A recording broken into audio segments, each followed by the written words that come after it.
by my company. In good time. The hands that hath made you fair made you good. The goodness that is cheap in beauty makes beauty brief of goodness. But grace, being the soul of your complexion, shall keep the body of it ever fair. The assault that Angelo hath made to you, fortune hath conveyed to my understanding, and but that frailty hath examples for his falling. I should wonder at Angelo. How will you do to content his substitute and to save your brother? I am going now to resolve him. I had rather my brother die by the law than my son be unlawfully born. But oh, how much is the good Duke deceived in Angelo! If ever he return and I can speak to him, I will open my lips in vain or discover his government. That shall not be much amiss. Yet, as the matter now stands, he will avoid your accusation. He made trials of you only. Therefore, fasten your ears on my advisings. To the love I have in doing good a remedy presents itself. I do make myself believe that you may most uprighteously do a poor wronged lady a merited benefit. Redeem your brother from the angry law, and no stain to your own gracious person, and much please the absent Duke, if, peradventure, he shall ever return to have hearing of this business. Let me hear you speak farther. I have spirit to do anything that appears not foul in the truth of my spirit. Virtue is bold, and goodness never fearful. Have you not heard speak of Mariana, the sister of Frederick, the great soldier who miscarried at sea? I have heard of the lady and good words made with her name.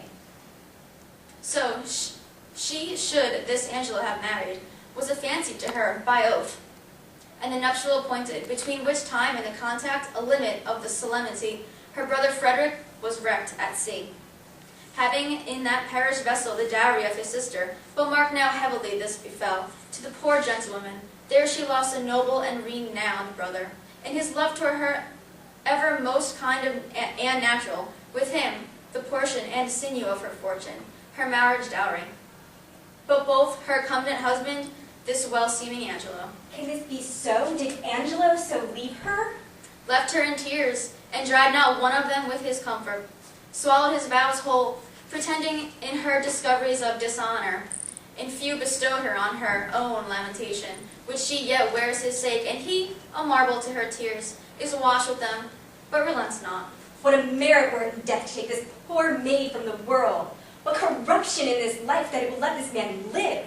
But how out of this can she avail? It is a rapture that you may easily heal, and the cure of it not only saves your brother, but keeps you from dishonor in doing it. Show me how, good father. This forenamed maid hath yet in the continuance of her first affection, this unjust unkindness that in all reason should have quenched her love, hath, like an impediment in the current, made it more violent and unruly. Go you to Angelo. Answer this requiring with a plausible obedience. Agree with his demands to the point, only refer yourself to this advantage. First, that your stay with him may not be long. That the time may have all shadow and silence in it, and the place answer to convenience.